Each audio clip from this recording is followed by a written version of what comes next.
You just want to go to sleep now then? No. I'm here. I'm good. I'm good. Right. Yeah.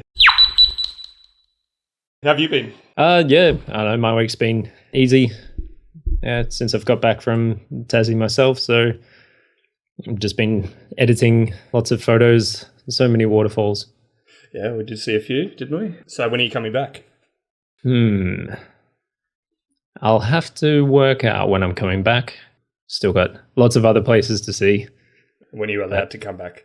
When I'm allowed to come back. And when I can bring my wife with me, because she'll be annoyed if I go back and have an adventure without her again. Yeah, cool. There's plenty more waterfalls to see. I'm sure you'll be exploring those for quite a while when you do come. Yes, I will. Cool. So you had any workshops lately?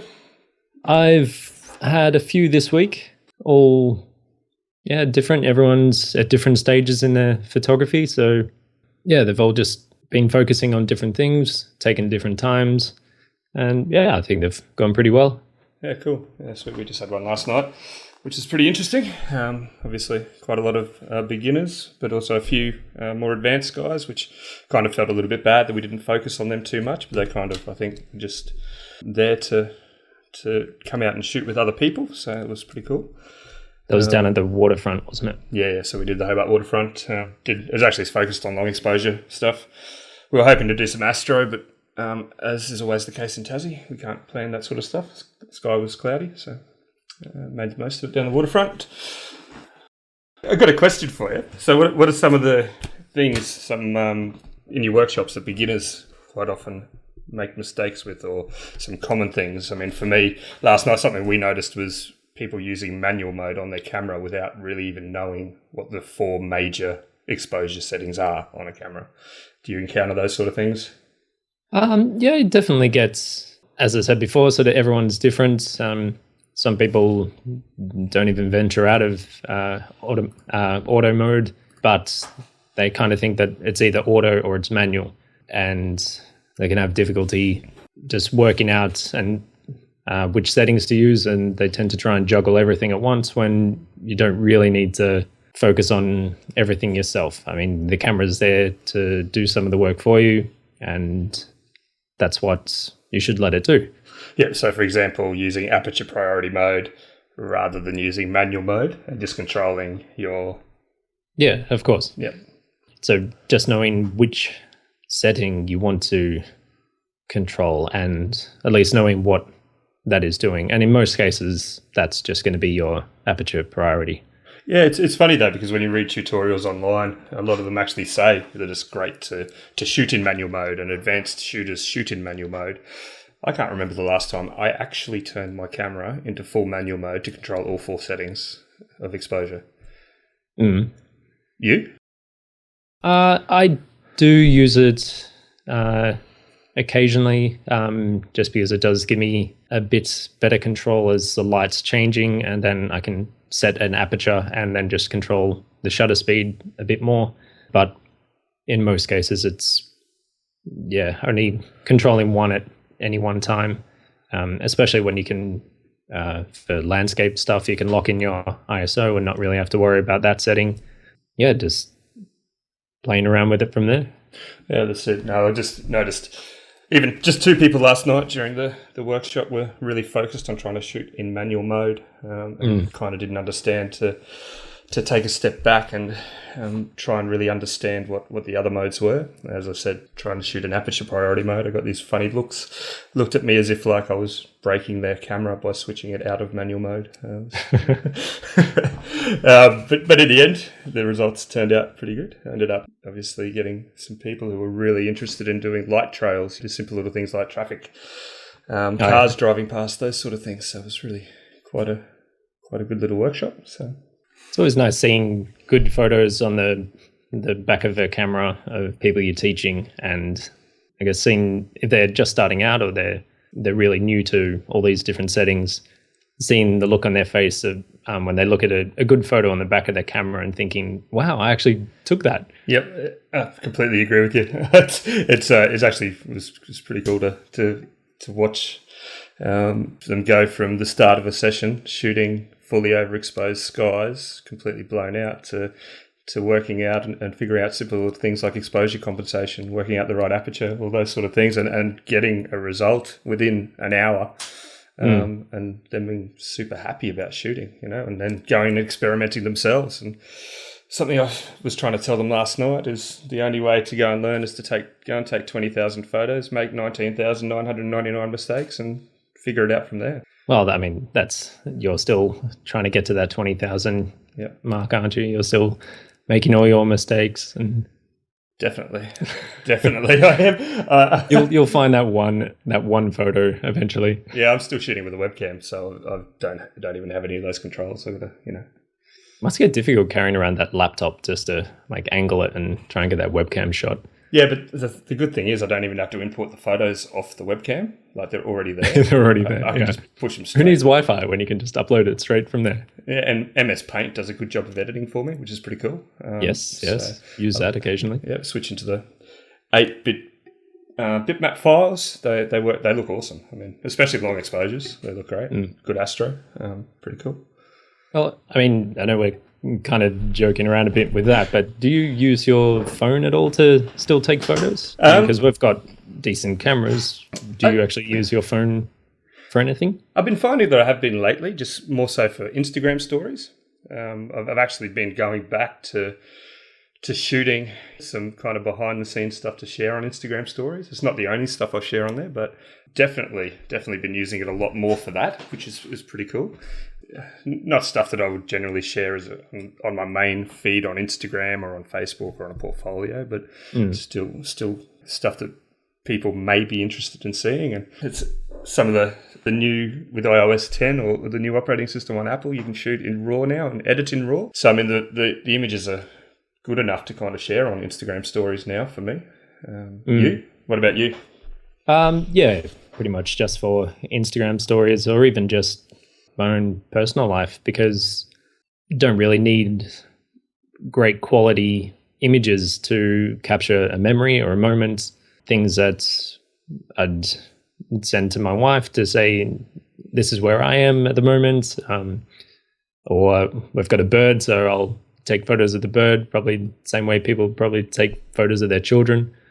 And so it's things for just my personal life, where just a simple capture is going to do the job. It doesn't need to be a fantastic quality, high quality image that I'm going to edit later.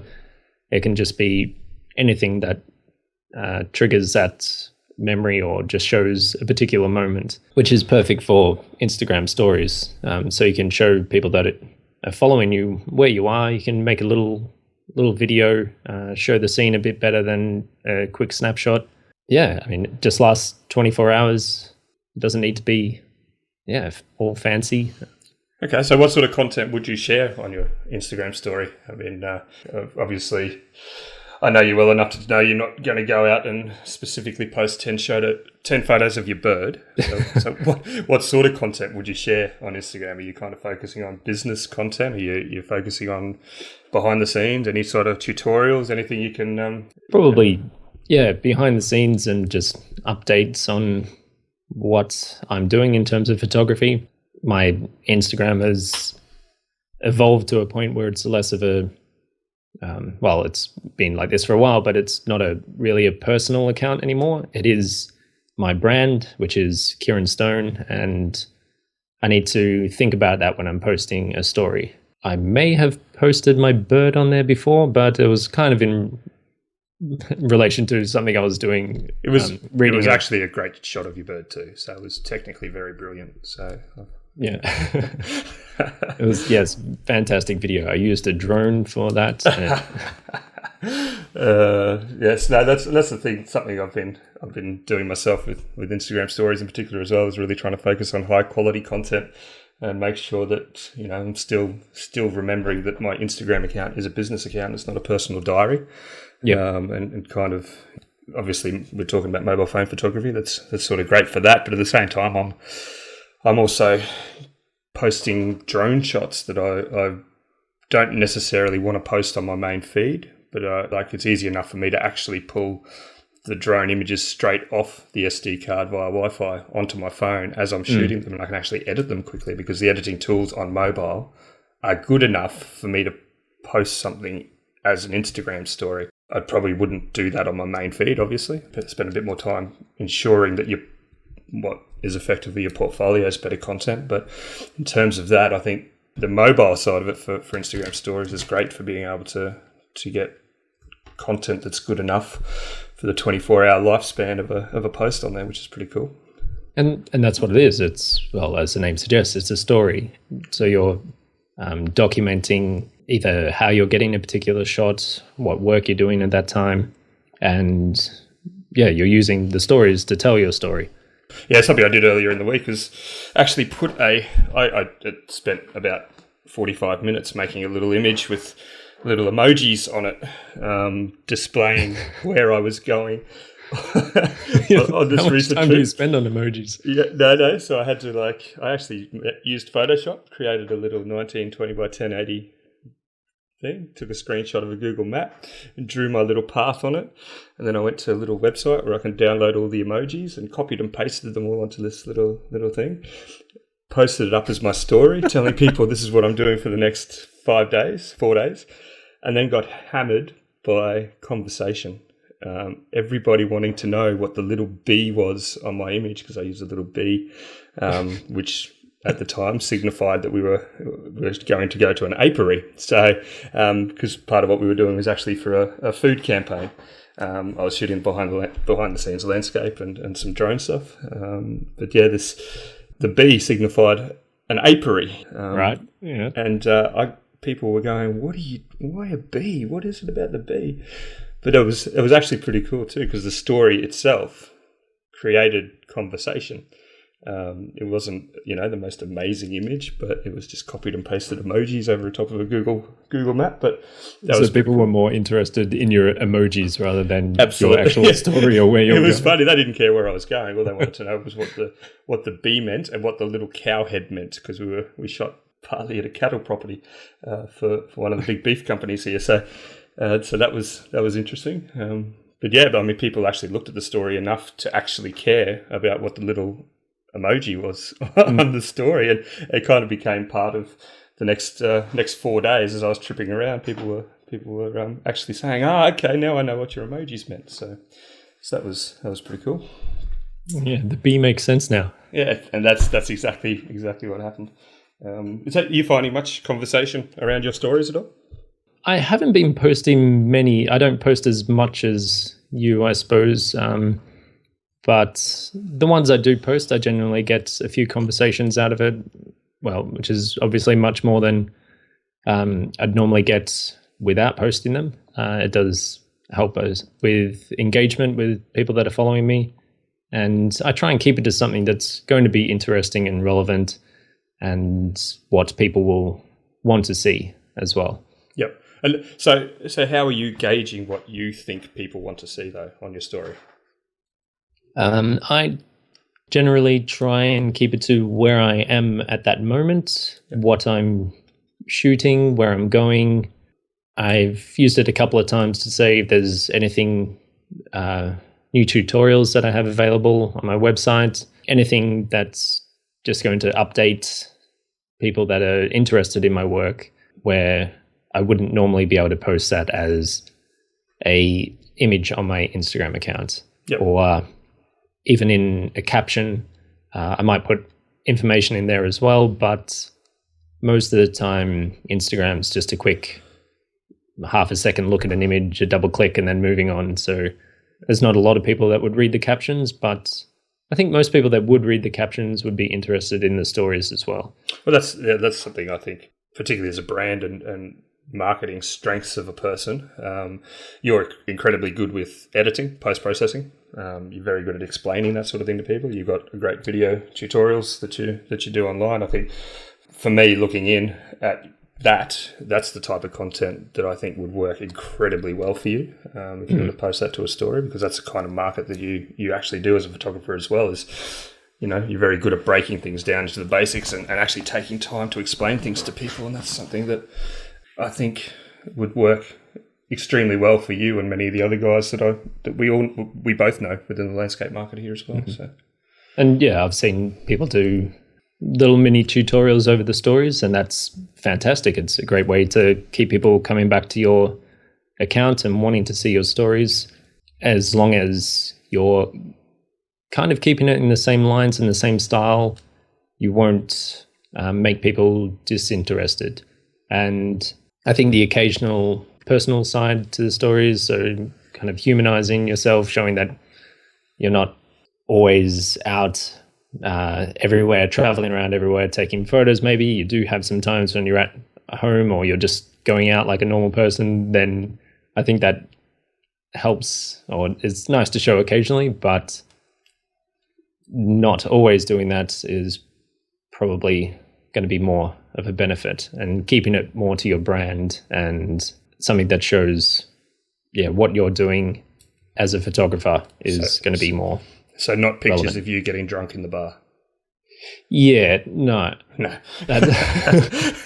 No, I tend, usually when I take photos of that, I tend to lose my phone, so I can't post it on stories or anything.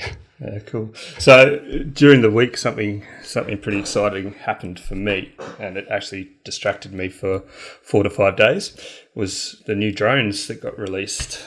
Oh, which new drones are these? The DJI Mavic and the GoPro Karma. Okay.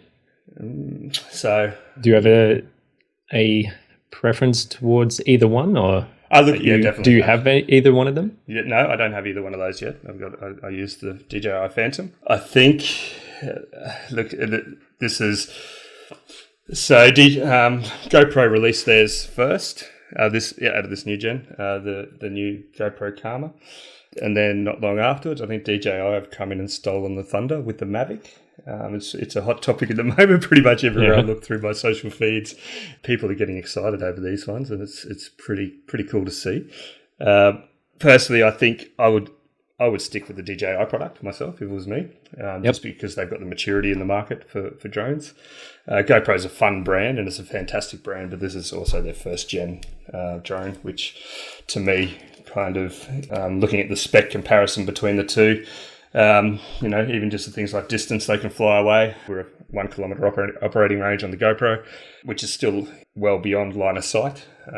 But when you think about the DJI product at 4.8 to 5 kilometres that it can fly away, it's pretty easy to fly beyond a kilometre if you're out shooting somewhere. I think the DJI product is going to keep market share. I think GoPro may be struggling to capture any audience with the new Mavic on the market. So we did some drone stuff together while you were down here. What do you think about drones? I've always been tempted to get a drone. I love seeing drone shots. There's some fantastic drone photography out there, and they look super easy to use, and they look like a lot of fun just being able to fly around and see points of view that you wouldn't normally be able to get. And that's probably where I'd be attracted to, just having that ability to fly it around. And it'd probably be more of a toy for me rather than a photography tool. And I'm quite happy with my camera on the tripod and just finding different angles from there. But I did actually look up on YouTube the promotional video for the GoPro, what was it, Karma, is it? And it looked fantastic. It looked like this little compact thing. The blades kind of fold in and it's all compact. You can take out the camera and put it on your backpack and things like that. And I thought, that's going to be great for people who want to travel and they don't like taking a big drone around everywhere. And then I think it was a day after or 2 days after, I saw the DJI one, and it was someone saying, like, look, you can almost fit it in your pocket. So it was, it really looked like it was a one-up on the GoPro Karma. I think that's exactly how DJI have planned this as well. I mean, the release dates for the Karma were kind of, for the GoPro Karma were kind of made public quite a while ago. There was a lot of rumour around the dates. I'm pretty sure DJI have held back specifically for this purpose. I mean, just to kind of take the thunder away from GoPro. It's worked really well. And as a user of drones for quite a while now, I think there isn't a better consumer brand drone on the market than DJI. They from the very bottom end for the Phantoms all the way up to their that's for their octocopters and their full commercial use. DJI rock. I mean they've just got the market and their tech and the technology within it is just things like safety features. I mean, to the average person, things like follow modes and how do you say, avoidance detection is probably not really that important, but as somebody who's probably never picked up a controller before, the knowledge that if you flew too far away, that it's going to return home to you, that sort of thing kind of gives you the confidence to be able to just pick one up and actually start using them. And as obviously there's a lot of, how do we say, controversy around where you should fly, how you should fly, the laws, all that sort of stuff. Remembering the laws are there to protect two people. They're there to protect the people, the general public. They're also there to protect the people who are operating drones as well. So, operating 30 meters away from crowded spaces or those sort of things, as long as everybody's doing the right thing, it's pretty cool. And I think drones are only going to continue to grow in share within the market. Some of the coolest images that are coming out are quite simply top-down images of really abstract type scenes, and Instagram's in particular get incredible engagement out of drone shots. A lot of the guys that I know that are actually using drones to do that focus full time have got incredible engagement rates, accounts that have grown. So that type of content is just in demand. People seem to love it and people seem to like it. So as that happens, the average photographer is only going to catch on and kind of want to go out and use it. And I think this new generation now of, even the Phantom 4 that's on the market, just phenomenal technology behind them. It's incredible to think that you can take some of the quality images that you take from a device that's less than 1.2 kilos. You can fly the thing nearly 5 kilometers away, as long as you're doing it safely. It's just crazy what they can do, and it's only going to continue to get better. Things like I get asked quite a lot. Things like can you zoom in on people from the air and all that sort of thing. That's not there yet in consumer tech, consumer drones. It's kind of, well, you can, but the person might notice a drone right in front of their face. Yeah, exactly. I mean, I could stand on the street with a 300 millimeter and 400 millimeter zoom lens attached to any of my SLR cameras, and zoom in on something 1 to 2 to 3 kilometers away. Yeah, record someone picking their nose from that far away, kind of thing. It's going to be more invasive than a drone would ever be. For sure. If you put a drone up in the air, and any of the consumer drones anyway, at least, the stuff that's readily available to the average user, from 30 meters up in the air, you can't even make out distinguishable features in people. You're seeing the tops of people's heads, if anything. And exactly what it is. People kind of think, if they don't know about it, then they see a drone in the air and they think, I'm being watched. Yeah, exactly. Some kind of surveillance, and the drone's focusing on them, or it's invading their personal space. Yep. And I think as well, like there's been a lot of bad media around idiots that fly over Sydney Harbour Bridge or fly over traffic in the middle of Melbourne and the drones fall out of the sky, those sort of things. But that's the thing, you're only going to hear the bad things that happen. Absolutely. Like if a drone causes a car crash, you're going to hear about it, but you won't hear about the hundreds or thousands of other drones out there that are just flying around getting nice shots. Yep, absolutely. And that's, unfortunately, then it's not the technology that's the bad thing. It's the user. It's the end user. So I think, sadly, it kind of gives people who do the right thing a bit of a bad name. We don't hear about it very often. Drones don't hurt people. People hurt people. That's very true. I mean, here in Tassie, we've got specific laws. Basically, 48% of the state you cannot fly in without getting permits from national parks or Tasmania parks. I was going to say, it's a surprise that you're allowed to fly a drone anywhere. Anywhere in Tasmania, you can fly a drone. It's funny too, because obviously they're the most photogenic parts of the state that you really want to go and do. Again, it's all based around wildlife here. Bird protection, we've got a lot of endangered species of birds and animals. So I completely do understand all that. It is reasonably easy to go and get permits from Tasmania parks. I've done so for some of the stuff I've done. You've just got to obviously be aware of the laws and that sort of thing. If you're doing the right thing, it's a fantastic technology. It's a great content development tool, and it certainly gives people something different that the average person doesn't shoot. So I'm definitely looking forward to seeing where these ones go, this new generation of drones. And I think having more brands in the market now, and particularly with GoPro, I mean, GoPro is a very well established company, hugely active in the action sport market. It's only going to drive innovation now, and I think the next step in innovation is definitely camera quality, image quality, sensor quality. I'd love to be able to get my Battery life, maybe. Battery life, absolutely, and just remember, like, obviously there's so many things that can affect battery life. I mean, the new Phantom 4s can fly up to 28 minutes. You know, I mean, you wouldn't want to push it at 28 minutes because that's kind of the safety features there that you want to be able to return it to home and those sort of things. So you don't want to run it too far out. But the DJI Phantom 3s kind of only flew at about 23 minutes. So the tech's getting better with each generation as it is. So, but yeah, I mean, camera or sensor quality and those sort of things definitely will continue to improve. We could always just hire a helicopter. Yes, that would be great. Yep. I was kind of thinking I'll wait for a drone that'll lift me up and allow me to sort of hang off the edge and take photos, but we've already got helicopters. Yeah, absolutely. That'd be pretty cool. Have a helicopter at your beck and call. Aerial photography is probably the one thing outside of any long exposure stuff that I absolutely love doing. So, I mean, you've come out with me. We've had some stuff some sessions together shooting. You know, while you're shooting a very similar type of photography to me, and I can go off and walk away and go and take some drone shots. We can both walk away with very different sets of content, which is something that is really attractive to me in terms of using them. So definitely. So I guess we've been talking for a little while now. Yep. And I haven't even heard your name. Yes. Well, okay. Maybe we could actually finally introduce ourselves. Cool. Well, my name's Jason. I'm a photographer.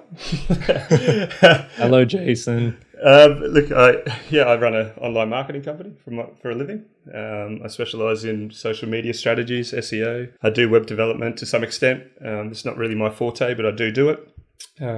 So I focus primarily on tourism industry for marketing, but I mean, photography is a massive passion for me. I'm hugely active. I used to be massively active in sport and always being outdoors, so photography is kind of a huge part of my life now, both in my personal life and my professional life. It's becoming much more of a part of my professional life pretty much with each day. I mean, which is fantastic. The old saying is that if you enjoy what you're doing, you never work a day in your life, and it's kind of true with photography for me. It's kind of becoming, I actually look forward to doing so. So that's kind of me. I live in a world of technology. That's basically what I am. I'm a big tech geek who loves sports and who loves being outside and loves being creative. Which is something I never had when I was younger. I'm completely colorblind, so I stayed away from art. I stayed away from crayons. I stayed away from pens.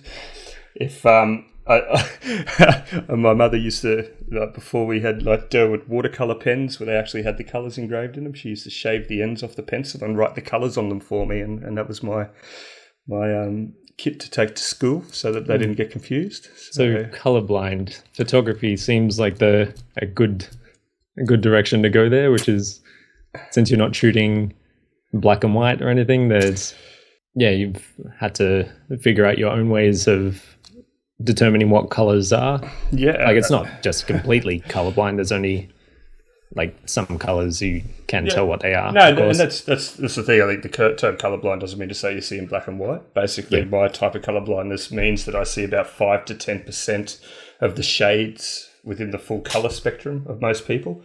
I still see color. I just may not be able to determine the differences in certain colours when yellows and greens are really close together. And yet it definitely makes photography interesting for me. It's been extremely challenging to try and do so, as you've learnt when you actually get sent my pictures to make sure. Yes, I've seen some very interesting colours. Apparently skies aren't green. Generally not. No. They look yellow to me in my pictures. So Yeah. So what about you? Where do you come from? What do you? My background, I suppose, is not photography related. I come from a fairly academic background, Bachelor of Science in astrophysics and pure mathematics. Worked as a biomedical scientist, but all through that, I always loved getting out into nature, traveling, and whenever I did that, I always had a camera with me, and wasn't necessarily the best camera, but I always enjoyed taking photos, finding the right way to capture a particular moment or scene.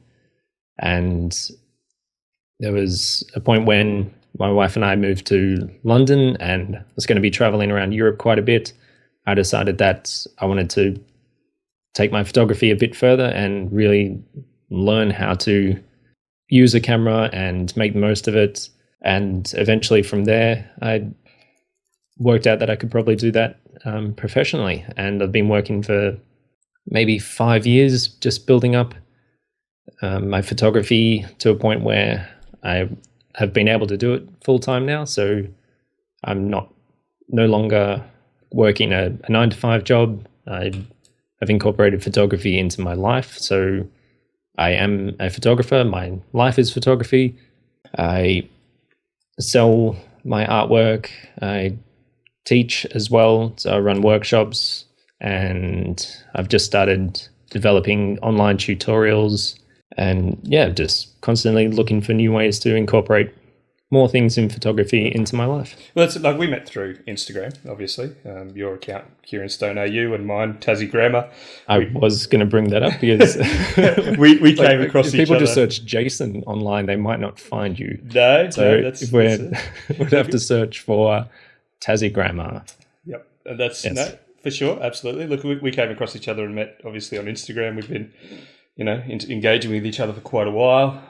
You're probably across some of our feature accounts that another mate and I run, the most featured photographer for sure that we've selected the images for. No bias there at all. No, not just because you've met me. You've met other people too. Yeah. For sure. But look, your background is astrophysics and biomedical science. So they're pretty full on. You would have had to study for a long time to do so, to get your degrees, that sort of thing. To then trying to quit and give up the money involved in a career path like that to chase photography, there would have been a big gap, obviously, in between your earnings from walking out of a job into photography. Well, it was calculated. Of course, it wasn't just straight switching. I was making the same in both before I switched to the other. It was my wife and I reached a point in both our lives and career paths where this was an option that I could take. So, you can give advice to people who want to follow their dream and make money from photography and say, quitting my job was the best thing I ever did. But there's always more to it than that. So it's not just, I quit my job and everything was all fine. It was a calculated thing over probably more than a year of just making myself and making my life ready for it. Yeah, for sure. That's I suppose something to think about in terms of photography is it's not just selling prints where you're going to make money, that there are a lot of avenues through photography to be able to make money. So, you're talking about developing things like tutorials. How do you foresee in future, really growing that side of your photography and kind of turning that into a sustainable channel of revenue in itself? It is now already, but how more so? I think it's listening to the people that are doing those tutorials, seeing what new things become available, learning myself. I always have to keep learning and being on top of things myself if I'm going to teach other people. And the good thing about the downloadable tutorials for me is they're passive kind of income as well. Absolutely. Yep. So I spend a lot of time just planning which photo I'm going to use for a tutorial, what I'm going to teach, the methods I'm going to run through. I will go through the whole process of actually recording it, watching it back, making sure I haven't made too many errors, or at least to a point where I don't need to completely re-record it. that's something that's going to develop over time, and I'll get better at the more of them that I make. And yeah, so it's always going to be a process with any venture or any project that you take on. It's always going to, well, hopefully, if you're wanting to make it as best as you can, you're always going to improve on it. Well, that's the thing. Something that when I look and I give advice to people on how to grow businesses. It's what I do, marketing, particularly through the tourism market. But it's not just tourism. I do a lot of other things as well. Something that I always see with photography is there's so many different ways to potentially develop a revenue stream through it. I mean, selling prints is great, but it's also highly competitive. Offering workshops, fantastic. Again, highly competitive. You've got to be very good at what you do to really kind of stand out, particularly in a market where you are in Melbourne, quite competitive. Tourism jobs, which again is very select few people actually get to do so. Commercial photography again is highly competitive. I tend to find and see the guys that are highly successful really focus on a specific niche.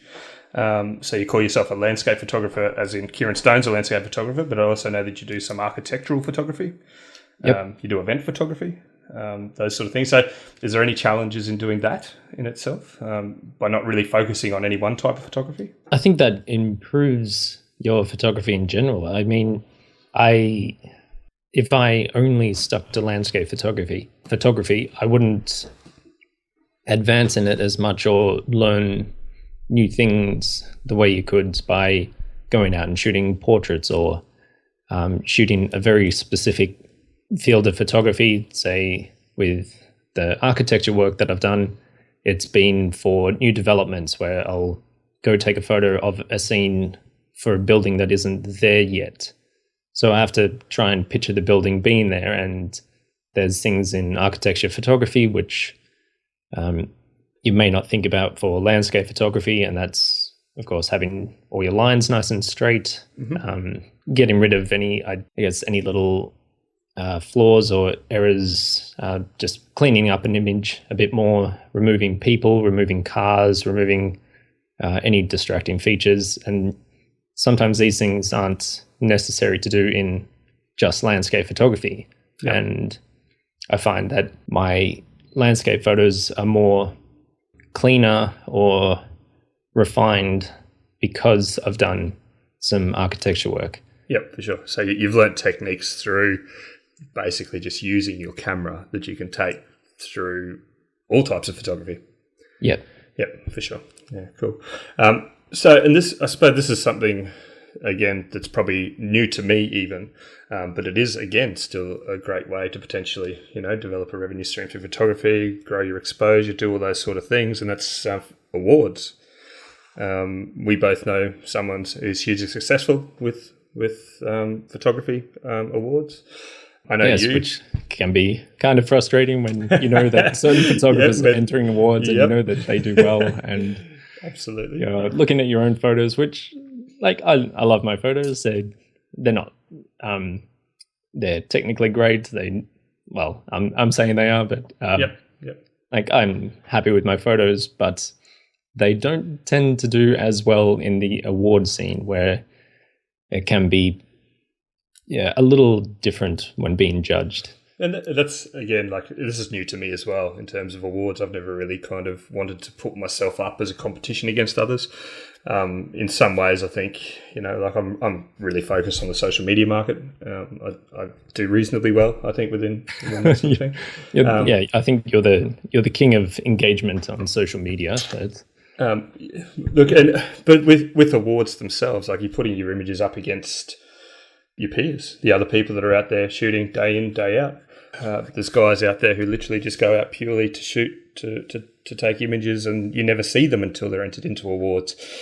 So, any tips for putting yourself up against those sort of things? I mean, I've just entered the Pano Awards this year. Hopefully, we'll get into the top 5,000. That would be fantastic.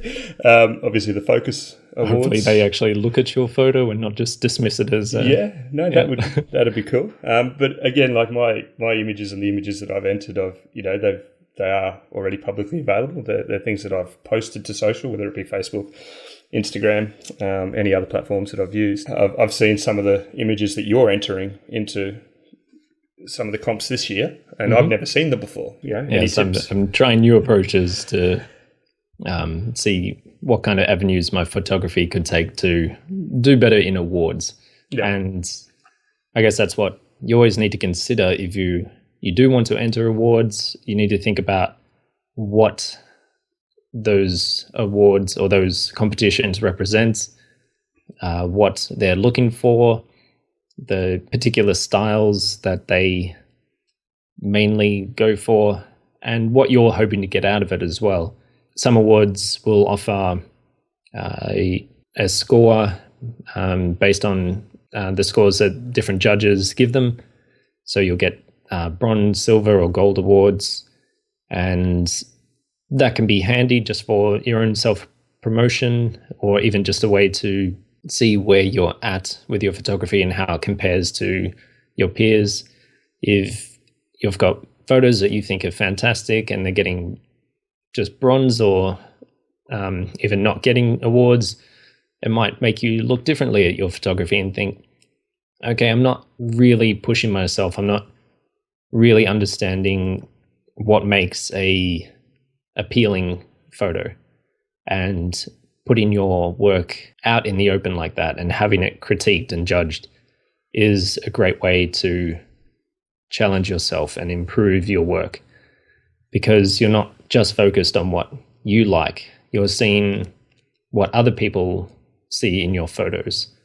And this is a funny one too, because like what I like in a photo is not necessarily what somebody else likes in a photo. And so, say for example, the Focus Awards that are coming up now, you know the judging panel and you know who they are and you know what kind of images they create. Would that help you decide what images you're entering into that comp by knowing who the judges are? It's like being judged by a teacher. It's up to whether that teacher thinks your work is okay. It doesn't necessarily mean that it's a bad image. So would that help you select the specific images that you're entering? I think more, I suppose not. It's always hard to tell what someone is going to think is a good photo, even if you do know who they are, you've seen their work. I tend to go back through the winning photos from the past few years just to try and get an idea of what that competition is about.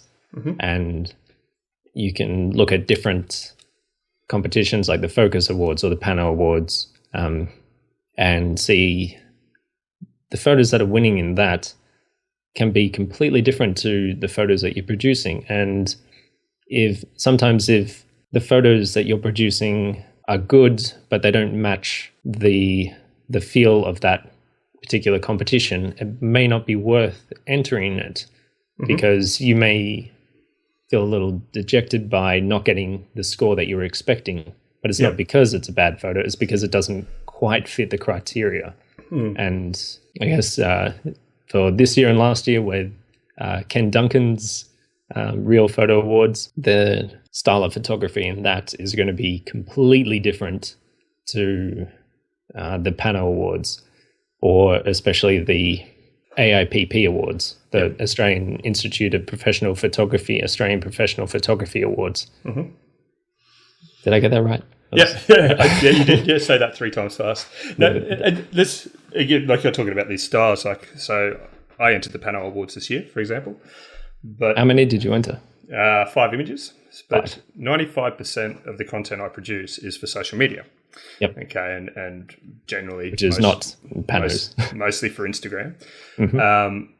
So you're shooting to a 2-to-1 ratio for Pano, which obviously it's got to be wider than it is taller. Whereas on Instagram, you're generally shooting exactly the opposite to get the most engagement out of the platform, which is shooting a portrait style, which is an 8-to-10 crop. So, like, I actually had to specifically go out to shoot for the Pano Awards, and that I as I say, if I get top 5,000, I'd be happy. But the thing is, like, it actually challenged me to do something new and to do something outside of my comfort zone as well. And of to course, go out and think of a scene in a different way, whether it was, shooting literally and cropping part of the image out and really focusing on a particular subject in the image, or going and shooting to stitch together. A few of the images that I've done are stitches. So for those, it actually challenged me to do something new as well. And I think that in itself is probably one of the bigger advantages that I see in entering competitions as an average photographer. And if you were to tell one of your workshop students, this is a great reason to enter a comp, if you win. And let's not name any names, but the people who are probably going to win some of these bigger awards, they've won many awards before and will probably take home all the prize money. Yep. Prize money is a huge thing for a professional photographer, but for the average person, just entering a competition alone just provides a challenge and kind of puts you in a position where you may not normally shoot or shoot in a different way, or kind of think of a scene in a different way, or shooting for a particular style. For the average photographer and to somebody new in the industry or who hasn't actually entered a competition, it's taking home the trophy and the prize money at the end isn't necessarily the biggest advantage. The things that you learn along the way of not being scared to put yourself up against your peers, but also the actual techniques that you learn by entering a competition that needs a specific crop is something that I think is hugely beneficial.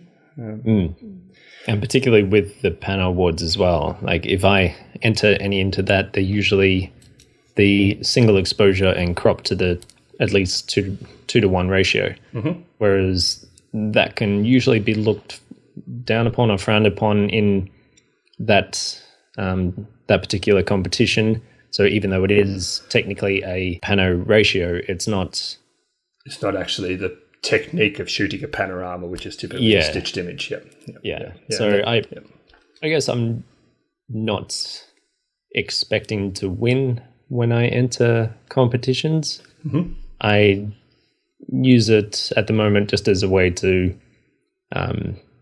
keep my brand out there.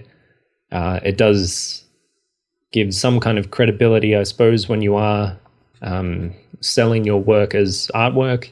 Yep. If you're showing that it has been judged by peers in the field that you're shooting in, and it's been given a specific award, and you are active in the community, you're winning awards. You may not be winning competitions outright, but you're at least showing that your artwork is up to scratch and comparable to other people's work out there. Yeah, definitely. Yeah, so I mean, like, that's, awards are, there's a lot of controversy around some of the recent awards. Which, yes, definitely. Which you probably follow a lot closer than I do. What do you make of editing? The recent results of the APAs, the AIPP APPAs, the APAs? I guess I have conflicting thoughts on this, but I kind of lean towards one direction while kind of not being totally okay with it. Do you want to kind of touch on what all the controversy is about? So we'll probably give a link to this as well. There's the recent winner of the APAs this year for 2016 was Lisa Sard. For a set of images, she entered into the commercial category, I think, mm-hmm. The commercial or advertising, mm-hmm. One of those two. And the controversy is around the fact that these are not exactly single photographic exposures or anything that could be considered a single realistic image. So they're composites, yeah? They are heavily composited, they're heavily edited, mm-hmm. and also they're they're fantastic images. They are really refined pieces of artwork. There's no doubt that if you saw one of those images, you'd know that a lot of work has gone into it, a lot of thought has gone into it, and they're being produced absolutely professionally.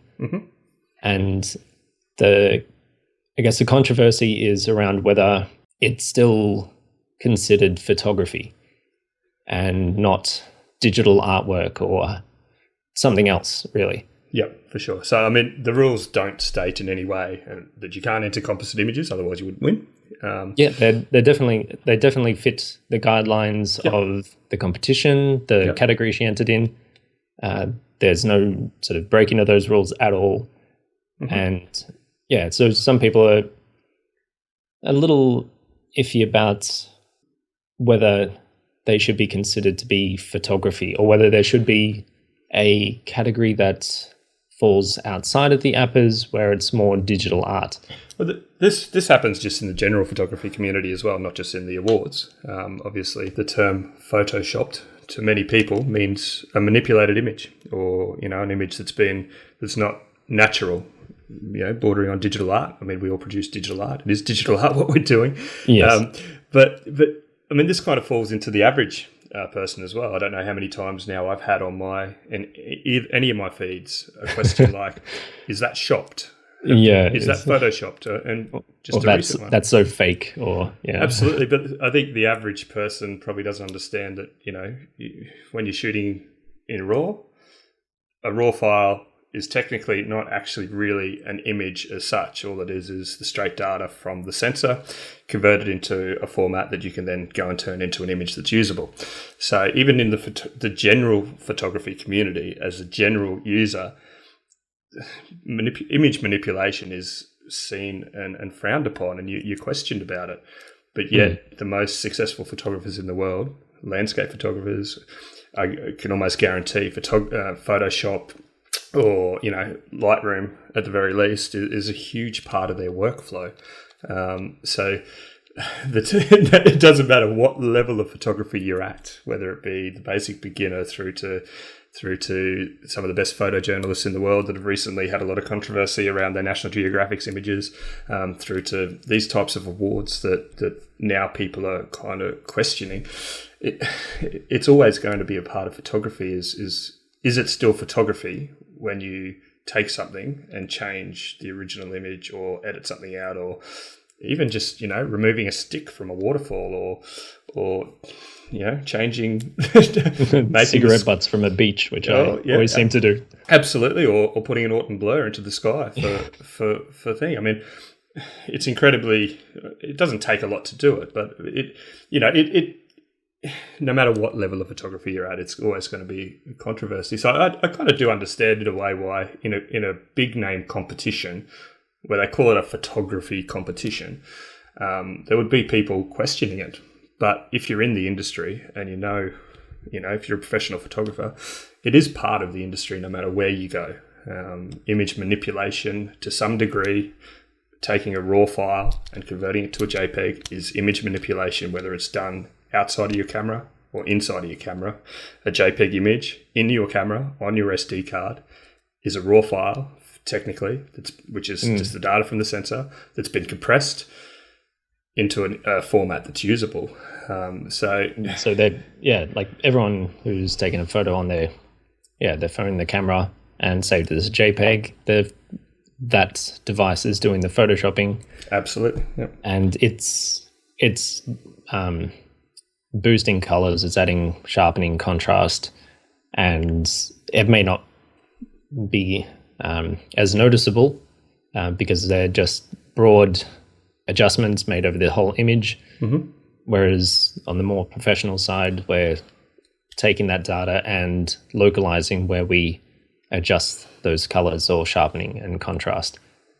I think this is going to be a never-ending debate in the photography community. Yes. I think though, hugely, it takes a lot of talent to take the images that we're talking about in the APAs from a point where it started at when you've shot it to what it is in the end.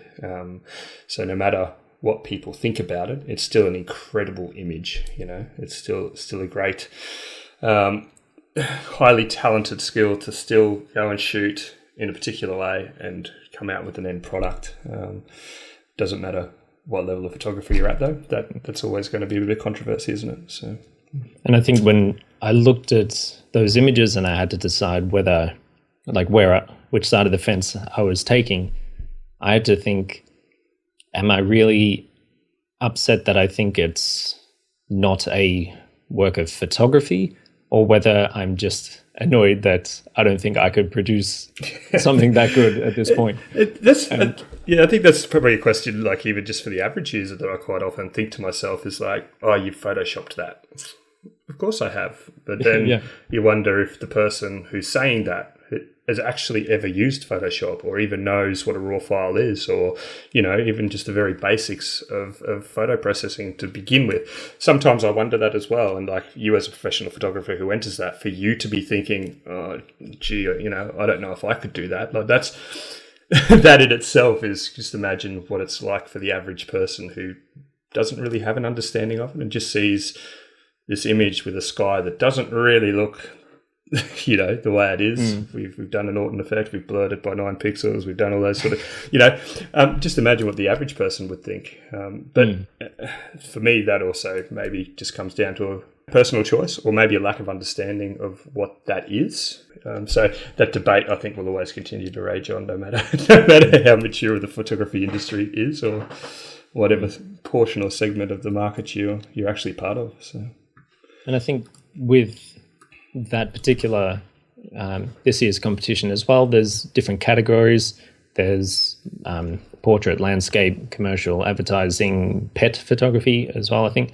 And I think if any of the other category winners had have won overall, we wouldn't have had this controversy. Yeah, but I think it's because in this one, where it was entered in advertising or commercial, where almost anything goes to convey a particular concept or emotion, then if like that, those particular photos suit that category perfectly, they are good enough to win overall. But if any other category had have won, they would have looked like great photos. Obviously tell that they've been professionally worked on in post-processing, but not to extent that these ones have. And I have no doubt that she should have won, because they are amazing photos, like any of the category winners as well. But the controversy coming from the fact that there's no way to tell what kind of the original image is in that. For sure. They are. So, what the original photo was. Because you can have composites where you start with one photo and add something in, like a sky or anything like that. But with these, because there are so many different elements and so many different photos, and they are all photographic in origin, that there's no one starting point. There would be, but it's hard to tell just from looking at them. Yeah, absolutely. So let's get back to some social stuff for now. I think most people would kind of relate to social media more so than they're going to relate to competition. So definitely, I don't use my name in my social handle. So Tassie Grammar is my brand across everything. You use Kieran Stone AU. I think we both come across probably a different market and different point of view. So where would you, or why do you use your real name within your social handle? Well, I didn't at first. And that was a decision that just an evolving brand name. I originally started out with Stonography, which was, I guess, when I was just getting into a professional sense and just trying to come up with something that would set me apart, make me a little bit different.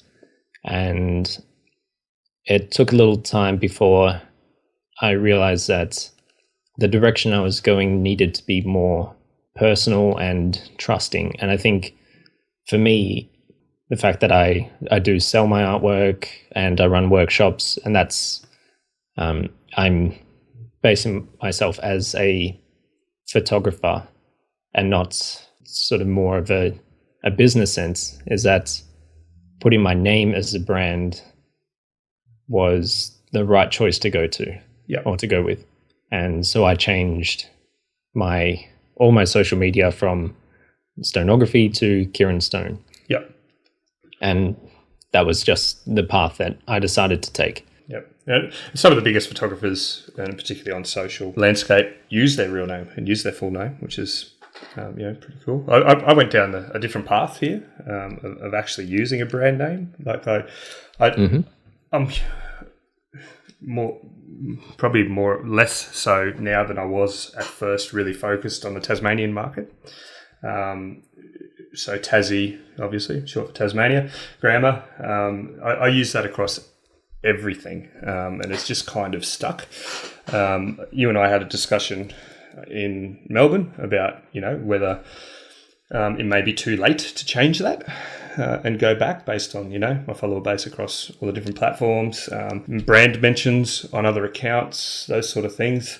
For me, and that is a big decision to make as well, especially since you are this far into it. I mean, I was maybe 1,000 or so followers when I decided to change, but you've got such a high engagement and presence on social media that changing from a well-known name such as Tassie Grammar to your own name is going to be a huge... Definitely. Well, it would be a business decision to make because it's going to affect your livelihood. That is exactly what it is. It's about literally changing a business name now. In terms of marketing sense, there's actually quite a lot to doing that. I've helped people move websites and kind of change business names and change domain names, those sort of things. The amount of work involved is huge, And I think, I don't really focus on the workshop market. Yes, I offer workshops, and yes, I do them, but it's not my main bread and butter. It's not really even 50% of my photography side of things. For me, it's kind of also about still having fun, like Tassie Grammar to me kind of sounds a bit more fun than Jason Futrell as a handle. It's probably easier to spell as well, but it's still about having fun.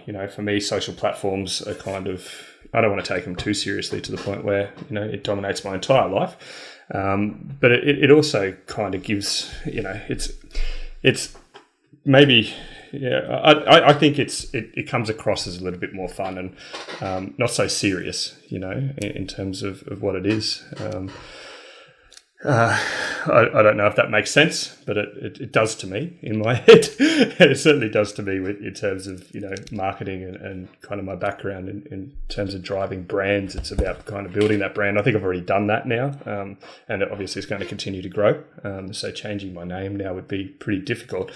But and I guess as I'm looking at your little icon here on my screen, you've kind of got a double whammy there with having not using your real name or even your image. Yep, absolutely. And this is something I actually just had this discussion earlier in the week, is why do I use an icon instead of my face? It's still about that little bit of fun and maybe a little bit of not so seriousness about my profile.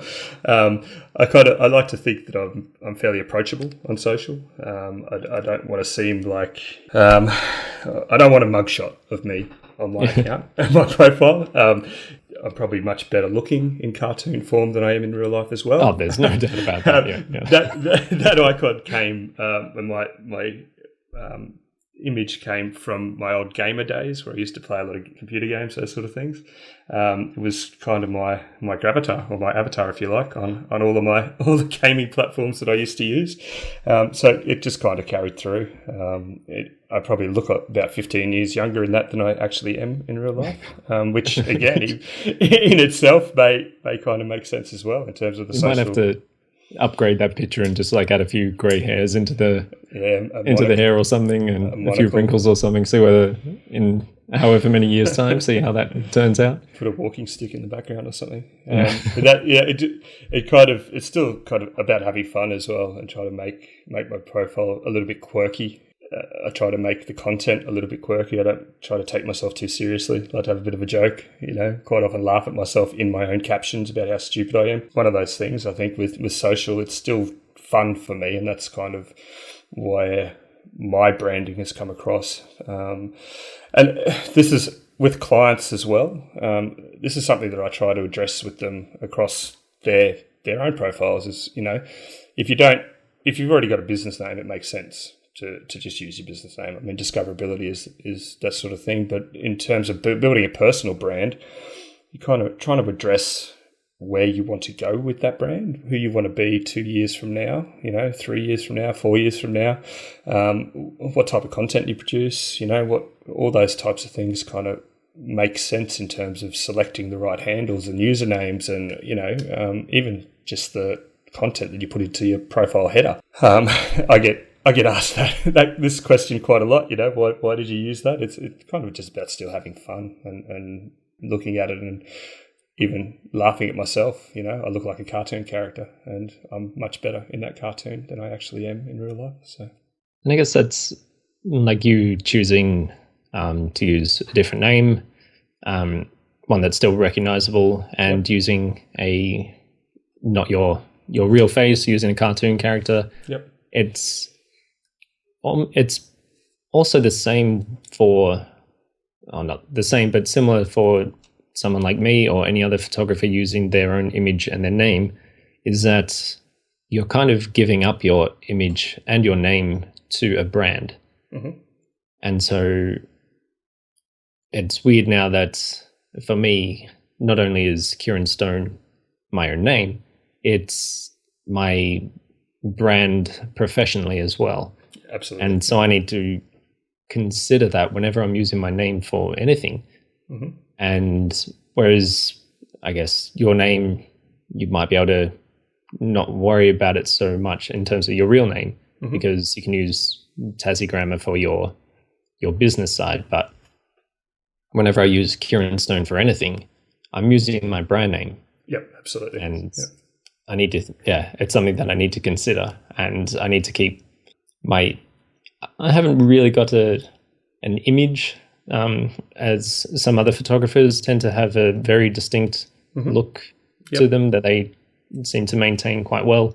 But I still need to keep an image, if that makes sense. Yeah, for sure, absolutely. I think I'm not sure exactly what it is, but it still needs to be maintained.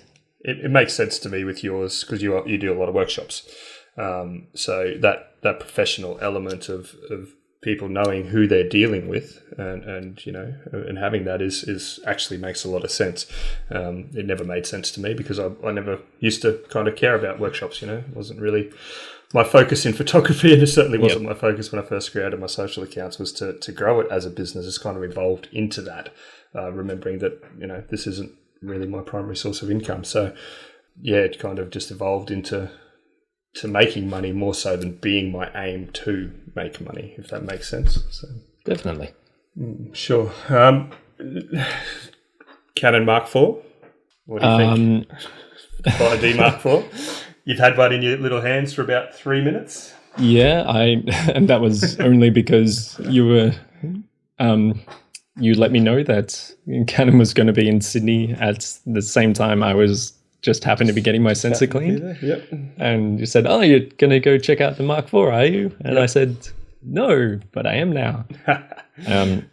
Look, I haven't had much to do with it. I've held it, I've had a look at it, and of course it's a new camera. It has new features. I shoot with the 5D Mark III, and this is the 5D Mark IV. There's some advantages over the Mark III, of course, but whether for me it's enough to upgrade to it, I don't think so. Only I can see advantages to other genres of photography, mm-hmm. but I don't feel limited in my Mark III to worry about changing. Yeah, for sure. And this is a funny one too. I've been lucky enough to use one over the last week and kind of see the quality difference, see the raw file, see those sort of things. It's actually quite quite scary to see. You think like the Mark III, phenomenal camera. I believe the Mark III is a phenomenal camera. If the average user would never need more than the Mark III. It's now 3.5 years old, the tech in it. The Mark IV is a phenomenal camera in terms of what it could do, what we call dynamic range, obviously the difference between lights and darks, those sort of things. Camera will always expose for its brightest point, I suppose. There's probably the rule you would think. The difference is actually quite phenomenal in the Mark IV compared to the Mark III. I think one thing Canon may have made a mistake at is the price point that they've put it at. $4,899 is a price point that's far out of the reach of most people, unless you're pretty serious about photography, or unless you're doing it for a job. $4,800. Now, I use the 5DS, 5DSR, and 5D Mark III. When the 5DS and 5DSR came out, their price point is above $4,000, $4,500. But it was a 50 megapixel sensor in this thing. It's kind of like, it's in terms of what it is, it's a completely different camera to the rest of the market. There isn't another consumer level camera with that kind of resolution on the sensor. Sony's closest at 42 pixels. I think maybe Canon's put the Mark IV at a price point because they've discovered they can do it with the 5DS, 5DSR. Whether it drops in price or not, I'd like to think it will, because thinking, yes, it's the latest and greatest. Yes, it is, but it is actually a camera that is there to replace the previous generation, which is priced at $1,300 less retail. I think that's maybe one thing that might keep a lot of people away, which is that's just my opinion. I think with that, if I didn't have the Mark III and I was looking to get a 5D, then I'd just go to the Mark IV. Yep. But when I was looking at it and they were saying at the store and they said, you can trade in your Mark III and then pay a certain amount to get the Mark IV. Yep. It was enough where I could buy another Mark III and have two Mark IIIs for the price of trading in my Mark III and getting a Mark IV. Yeah. So I could have the two cameras without trading one in, or trade one in and still pay a large amount just to get the Mark IV. And sure. It just didn't seem like a logical choice for me at that time. Yeah, definitely. No, that makes sense as well. I mean, for the average person, the Mark III is probably all you're ever going to need. I just think maybe Canon have kind of discovered that they can sell at that price point, and they've decided to. I'd like to see their profit and markup on that particular model of camera. I'm pretty sure it's high. Some of the videographers that I've spoken to during the week, particularly on the project we just had, have actually refused to go for the Mark IV. Just simply, they don't like the video options on it. Is it cropped at 4K? Cropped at 4K. So I think it's which is a bit kind of weird for me, for a camera that it's going to last 3 or 4 years in the market, sitting at the top of the 5D series cameras, to hear people who are creating the type of content that this camera is partly marketed at, not wanting to touch it. That's kind of a bit strange to me. Although, like I've some of the top Instagrammers that we both follow, we know, are raving about it. They absolutely love the camera, but that's for photography, not for videography. So yeah, kind of an interesting one to see where this goes. I'd love to see them come down with a price point on this one. I think if they were priced closer to the $4,000 market rather than closer to $5,000, they'd be sold out for a very long time to come. I mean, at the moment they're still hard to come by, but $1,000 cheaper, and the average person would not. It'd be something to consider for them over a Mark III. So it's a strange price point, I think, but a phenomenal camera as well.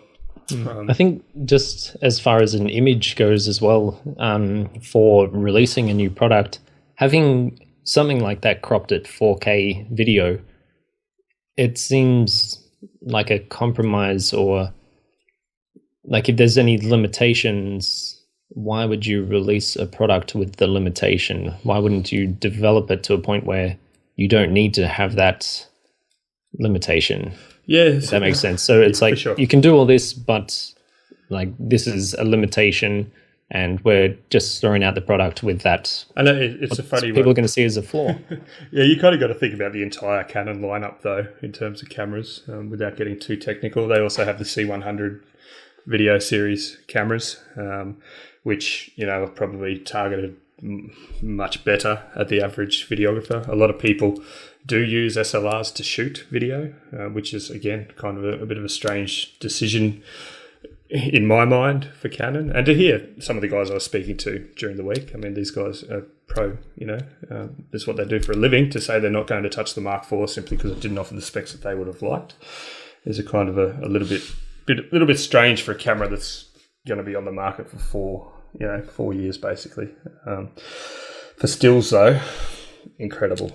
Compared to the 5DS or 5DSR, the shadow recovery in a Mark IV is crazy. I mean, you can shoot in such low light conditions and pull the detail out of it, whereas with the 5DS and 5DSR, I actually refuse to shoot prior to sunrise with it, and pretty much anything much after sunset, just simply because I can't maintain detail in the quality of the image that I like. I fall back onto my Mark III all the time for that, which is great that the Mark III is, in my bag, because it's such a great camera still after 3.5 years. So if it was $1,000 cheaper, the Mark IV, I would be telling just about anybody to go and grab it. But if the average person came to me and said, should I get it? $5,000 is a lot of money to outlay for a camera that, realistically, I mean, it's a great camera, but you can go and buy a Mark III for $1,500, $1,600 secondhand on the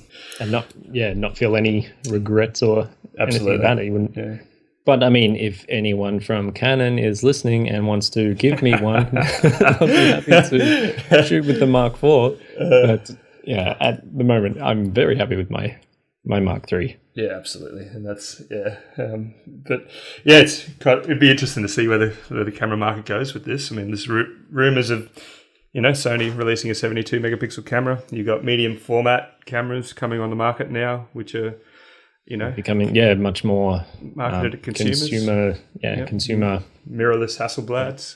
That yes, they are still expensive, absolutely, but innovation in that market will cause those prices to drop.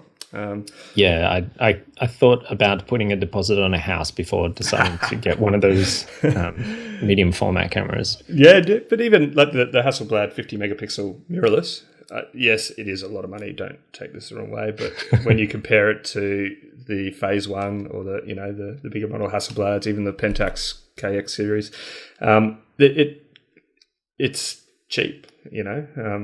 For somebody who really wanted to shoot that type. I mean, the 5DS, 5DSR series cameras are 50 megapixel, but again, without trying to get into the technology too much, putting that many pixels on a sensor that's 35 mil is going to cause issues somewhere within the image, quality. Whereas the medium format cameras now that are, consumer level, they don't. They're just phenomenal cameras. So it'd be interesting to see if Nikon, Sony, or Canon eventually go down that road and put out a bigger sensor in their camera as well. Well, I think we could probably talk about cameras and everything for quite a while longer, but we'll probably have to wrap it up here. I think so. Yeah, You're happy with that? I think so. I'm probably had enough of me. I got to go catch up on some sleep, I think. Yeah. Your week of sleeplessness, traveling around Tasmania. Yes, definitely. I got a few more trips coming up over the next couple of months, so I've got to try and stay on top of things. But first and foremost, go and recover from the last 4 days. So, and I've got to go pack. I'm off to Brisbane for a week, so I'll work out what nice warm clothes I need to pack after leaving chilly, rainy Melbourne and go up to go up and shoot something in Queensland. Yes, sweet. All right. Well, have fun doing that. I'll go and edit some images from last week in Tasmania. All right. All right. No worries, mate. Talk to you soon. All right. Okay.